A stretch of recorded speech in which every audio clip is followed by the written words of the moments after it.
Hi friends, a very good morning to all of you. Today there are two important editorial articles in Hindu newspaper. So I'm going to discuss them. The first one is a road to progress for many, excuse me, for women dairy farmers, cooperatives and unions are a pathway to financial stability. Friends, this article is discusses about the how the cooperative effort and also financial support to women farmers help them break the shackles of poverty and to become richer and also empowered. So this article becomes very important in the section of governance and as well as the role of NGOs, cooperative societies, microfinancial institutions in the development of women and weaker sections. Okay friends, in the section of women in the paper 1 society women's issues, in the society paper, in the paper 1 also, the article becomes very important. Okay friends, so now we will try to understand the article. Friends, the achievements of women dairy farmers in contributing to India's white revolution are perhaps the greatest cause for celebrating the women's history this uh, history month in March. So the author is saying that women's contribution is immense in India's white revolution. So that is milk revolution. Friends, this has happened despite around a majority of dairy farmers owning only small land holdings, typically households with 2 to 5 cows. So the excellent work is done by only small and marginal farmers owning only 2 to 5 cows. So friends, it is also a testament to the success of dairy cooperatives models that were at the heart of Operation Flood. Friends, as you all know, Amul is the best example of the cooperative models in the milk sector, and it revolutionary. I mean, it brought in the Operation Flood, with through which India witnessed the milk revolution. Friends, the approach made it possible to enhance backward and forward linkages in the dairy value chain. Friends, in the value chain of any product, especially the products which I mean the products shelf life is very less, so the forward and backward linkages are very important. Friends, the cooperative approach made this happen, establishing the forward and backward linkages. Friends, paving the way for freeing small farmers from the clutches of middlemen and a guaranteed minimum procurement price for milk. So the establishment of backward and forward linkages made the farmers free from the clutches of the middlemen. Okay, friends. A study by the International Development Research Center (IDRC) indicates that 93% of women farmers who receive training alongside financial support in their ventures, compared to 57% success rate of those who receive financial aid alone. Friends, for women farmers, only financial aid resulted in success rate of only 57%.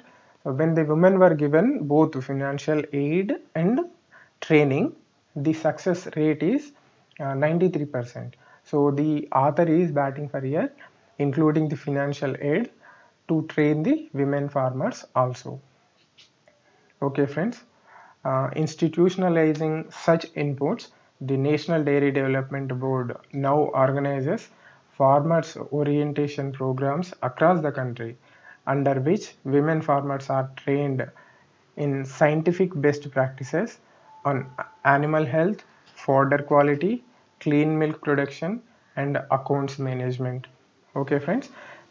Taking clue from the study, the National Dairy Development Board, which was instrumental in bringing in the operational flood program, now training the women farmers in scientific practices of on animal health, fodder quality, clean milk production, etc.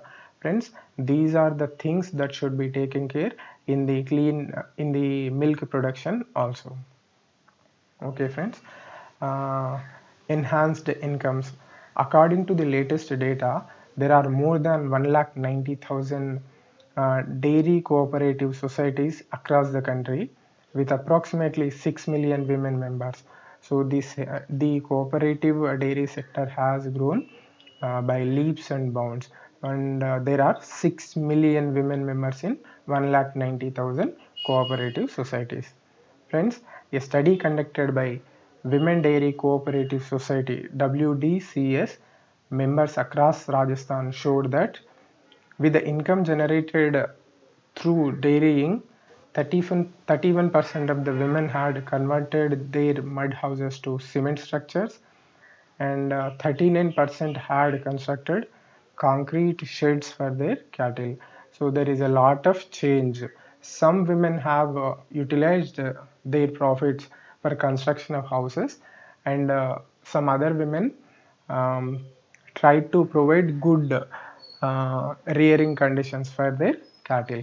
Friends, importantly, women-led cooperatives also provide fertile ground for grooming women from rural areas for leadership positions. So women who are economically empowered also taking place in Panchayati Raj institutions. I mean, they are contesting in Panchayati elections and getting elected.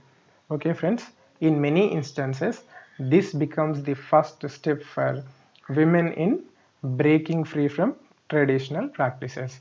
So this kind of empowerment, both economic and political empowerment, uh, makes them able to break the shackles of traditional practices such as patriarchy and feminization of poverty, etc.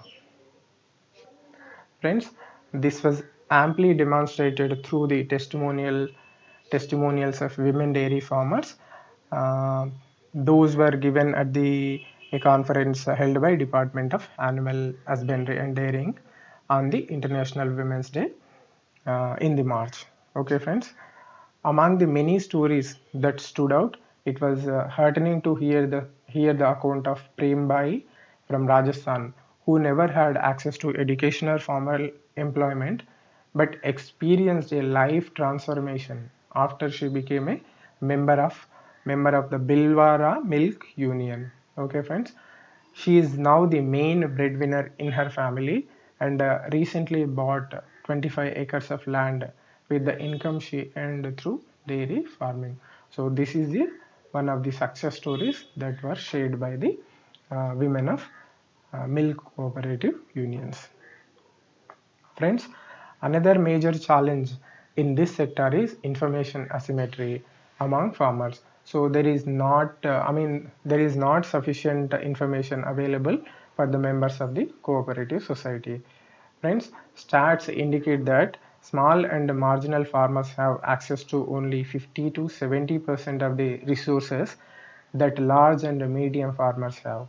So the small and marginal farmers have only 50 to 70% of the information that is available to big farmers. Friends, once again, the presence of collectives in the form of cooperatives and milk unions plays a significant role in enhancing the knowledge and bargaining power of women. So with the presence of milk cooperatives, the availability of information increases to women, and as well as their bargaining power goes high. Okay, friends. Now let us see women-led companies. Recent years have seen the rise of women-led dairy unions and companies. To this end, the NDDB has played a proactive role in setting up women-led producer enterprises like Srija Mahila Milk Producer Company. So the NDDB, National Dairy Development Board, is playing a critical role in helping the women farmers in establishing the dairy unions and companies. Friends, last year Amul Dairy realized released a list of 10 women dairy farmers who became millionaires by selling milk to the company. So as you all know, Amul Dairy is the success story in the milk cooperative sector. It shared the details of it shared the stories of women who become millionaires by selling milk to various companies. Friends, innovation in organizational structures has also spurred consistent growth in the sector. So innovation is very important component. Friends, these testimonials of individual women dairy farmers are all the more remarkable for the fact that many of them have not had a formal education, but through the process of dairying and working with larger collectives such as milk unions and cooperatives, they have mastered the nuances of finance and marketing. So, friends, the women farmers, though they do not have any formal education, with the help of the milk unions and cooperatives, they are mastering the nuances of finance and marketing, and it is changing their lives. Okay, friends, this article is written by Atul Chaturvedi, is the Secretary of Ministry of Fisheries, Animal Husbandry and Dairying. Okay, friends, this is a very good article. You can quote the various issues mentioned in the article along with various stats given by the writer. Okay, friends, now let us see the uh, other article, that is India does not shine when only some gleam. A new architecture for economic growth, which begins from the ground, is required to create better lives for the majority. Okay, friends, this article is written by Arun Mehra. He was the former member of the Planning Commission. Okay, friends, this article is a bit criticized the government, but the points and some of the stats given by this author are very important, and we can use them in our examination. So try to avoid the excessive criticism and focus on the relevant matter. Okay, friends, here an anecdote is given about the COVID-19 lockdown and the prevailing conditions then. So now I'll read out for you guys. A year ago, all Indians were startled to be locked in, and shocked too that millions had to break out of the Lakshman Rekha for shelter, food, and even water to drink.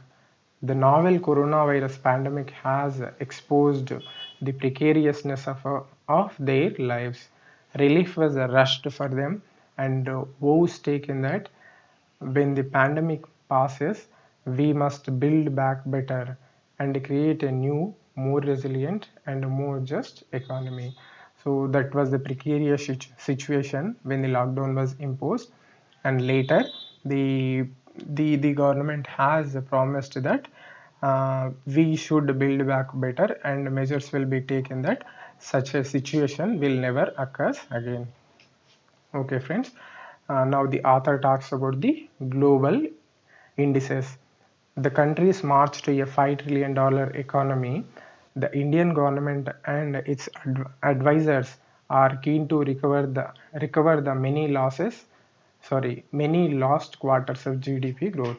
So what the author says is the government is again refocused on achieving the $5 trillion economy target by 2025. Friends, Global Hunger Index, which places India 94 amongst 107 countries, but the author says is India's situation is not at all good in the Global Hunger Index. It is placed at the 94 amongst the 107 countries. Friends, the author also mentions one more report, that is the WHR 20 Happiness Report released in March 2021 by the UN Sustainable Development Solutions Network.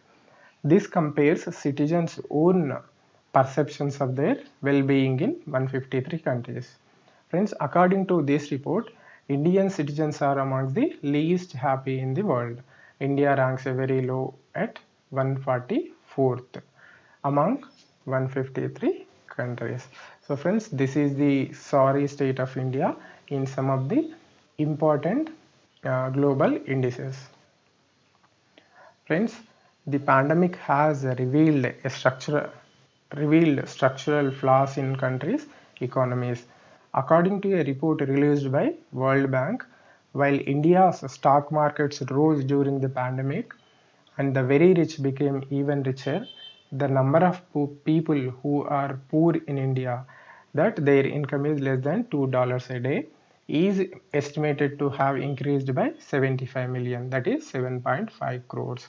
So because of the COVID-19 and subsequent developments, 7.5 crore Indians fell into the poverty. Okay, friends, this accounts for nearly 60% of the global increase in the poverty, the report says. Friends, because of the COVID-19, if 10 people fell into poverty, the 6 among them were Indians. So this is also not a good development. Okay, friends. A new architecture of economic growth is required to create better lives for the majority of India. Friends, in this kind of situation, when the people of India are not at all secured and they are very much prone to poverty, so a new architecture of economic growth is required. That is what the author is suggesting. Friends, the old global economy was very good for migrant capital. The migrant capital means capital going from one country to other country. So that is now we are calling FDI for FDI and FII. Okay, friends. This, which could move around the world at will, its life made easier by countries vying to attract foreign capital, even bending their environmental and labor regulations to make it easier to do business. Okay, friends, the author is suggesting that the movement of capital has been made easier even by subverting or bending the environmental and labor laws. Okay, friends, the pandemic has revealed that the old economy was not good for migrant workers. So, what the author is suggesting, while the old economic system is favorable for migrant capital, it is definitely not in favor of the migrant workers or migrant labor. Friends, the Indian economy must grow to create more incomes for its billion plus citizens. So the Indian economy should grow to create more incomes for its billion plus citizens. Until the incomes of all rise, India will be a poor country from the perspective of majority of citizens. So friends, this is also one important component of inclusive growth. So in inclusive growth, the incomes of all people should grow, not the incomes of only few people. Okay, friends. No matter how large its GDP, so unless and until the incomes of all people grows, um, no matter how large the GDP grows, it is not good for the country, because majority of the country's population remain in poverty. Okay, friends. Moreover, economic growth must no longer be at the cost of the environment. So we should be taking care of the environment also, and the economic growth must not no longer be growing at the cost of the environment. Okay, friends. According to global assessments, India ranks 120 out of 122 countries in water quality. So it's a really sorry state of affairs, and 179 out of 180 in air quality. So friends, as you can see, India is very poor in water quality as well as in air quality. You might be knowing that in the top 20 most polluted cities, India is having up to 14 to 15 cities that are most polluted in the world in the top 20 list. Okay, friends, think of new frameworks. The author is suggesting that we should think of new frameworks of economy. Friends, India urgently needs a new strategy for growth founded on new pillars. One is broader progress measures. So the author is suggesting that we should consider the broader progressive measures. Friends, GDP does not account for vital environmental and social conditions that contribute to human well-being and the sustainability of the planet. So GDP is a narrow indicator. It does not show the environmental and social conditions. It does not take into account the environmental and social conditions. Friends, several frameworks are being developed now to measure what really matters, including the health of the environment and the condition of the societies. So that includes public services, equal access to opportunities, etc. So there are several frameworks which developed taking into account the environment as well as the social conditions. Friends, most of these frameworks seek to define universally applicable scorecards. The items measured are given the same weightages in all countries to arrive at a single overall number for each country. Friends, this scientific approach does enable objective rankings of the countries. Friends, however, as the happiness report explains, this objective approach misses the point that happiness and well-being are always subjective. Friends, it is very difficult to measure things like what is happiness and what is well-being, because they are always subjective and they differ from person to person and situation to situation. Friends, what matters to people depends also on the conditions and conditions of others around them. So this is what the author is saying. So what matters to people depends also on the conditions of others around them. Friends, wealthy people can be unhappy when they have less wealth than other wealthy people. So even wealthy people can be unhappy for various reasons. Moreover, everywhere fairness and trust in others and in institutions contribute greatly to well-being. So friends, trust is very important aspect in the society that makes people happy and confidence. Friends, therefore, countries in which the spirit of community is high, such as the socialist countries of Northern Europe, we call them as Nordic countries also, those are Sweden, Norway, Finland, Denmark, Netherlands, they have uh, come on top well-being rankings even when their per capita incomes are not the highest. So these countries incomes are, even though not highest in the well-being indicators, they are, I mean, they are coming good. So that is what the author thinks, that the social conditions and cooperative spirit should be there, and the emphasis that we are giving at the present about the incomes, that should not be given much emphasis. So the emphasis should be on social conditions and the cooperative spirit. Okay, friends, the analysis of sources of well-being leads to the conclusion that the universal solution for improving well-being is for local communities to work together to find their own solutions with their countries. So what the author is asking that the what is good for the people should be left to the local communities themselves.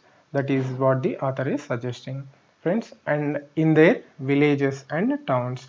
So the developmental solutions should be better left to local people, local communities, villages and towns. This is what the author is suggesting. So in a way, he is batting for the decentralization of development process. Friends, Leo Tolstoy begins Anna Karenina with the observation that all unhappy families are unhappy in their own ways. So there is no one single reason for unhappiness. Locals know which factors in the 17 sustainable development goals matter the most to them. So it is left to people to decide that what is important for them and what is not. Friends, therefore, standard global solutions will neither make their conditions better nor make them happier. Okay, friends, lapsizing the old ways. The new ways must be adapted to create a new post-pandemic normal. So the author is asking that the government should adopt new ways of economic development that should bring in the new post-pandemic normal. Friends, sadly, the old ways are returning. The government is back on chasing its $5 trillion GDP target. Wealth creators, so those are large companies and wealthy individuals, are being touted as the solutions for growth, and power is being centralized. So the author feels that this is not at all good. Governance of the Governance of the many by a few politically and economically powerful persons may work for a few. Stroke of the pen, bold reforms. So, what the author is suggesting that the politically centralized administration may work only for a few people who are already better placed, but not for the majority of the people. Friends, the side effects of these bold solutions can cause great harm to the overall health of the system. The best medical treatments are those that help the system to heal itself. Therefore, communities must be allowed to and assisted to find their own solutions to complex problems.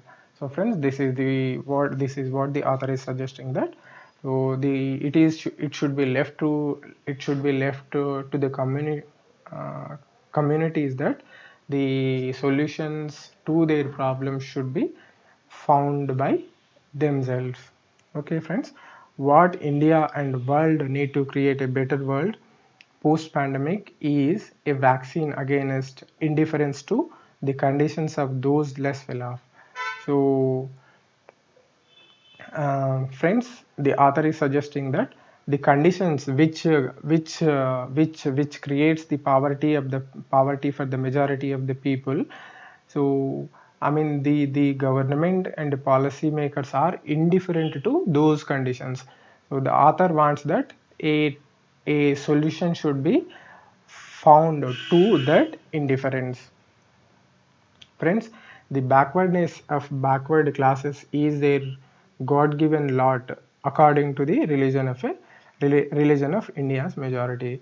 What the majority, what the people think, that poverty is because of the is related to the individual persons. It is their doing, and it is nothing to do with the conditions in the society. Friends, philosopher Michael J. Sandel says in The Tyranny of the Merit, what's become of the common good?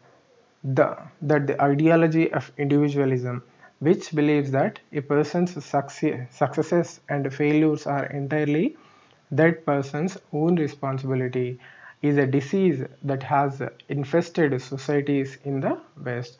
So, the philosopher Michael J. Sandel feels that the poverty is because of the individuals themselves, and the society is uh, nothing to do with that. And the philosopher says this is the disease that has infested the societies in the West. Okay, friends, it justifies indifference to the conditions of those less well off. So the conditions are not at all blamed, but the individuals are blamed for the poverty. Okay, friends. Uh, it denies that social conditions are responsible for the difficulties of the poor people have. It also conveniently hides that social conditions have contributed to substantially to the wealth of the well-off. So what the thought process hides is the social conditions. The same social conditions helped some people to uh, amass wealth and become rich. So here the gist of the whole paragraph is that the individuals are not completely responsible for their poverty.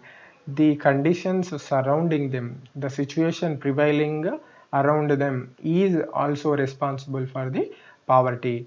And the author wants that these conditions should be addressed so that the individuals come out of poverty.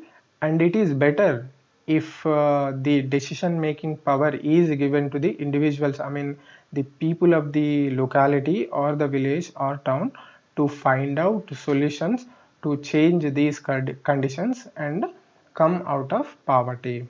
Okay friends, and finally the author feels that when only some shine, India does not shine. So everybody should shine, then only India will shine. Okay friends, this is the important article which talks about poverty and the need for a new economic order, that in which everybody will everybody will, everybody's income will grow, and in a way India really becomes prosperous and richer, and the people of India will be happy and well. Okay friends, this is it from today's editorials. Thank you for joining me. See you next time. Have a good day.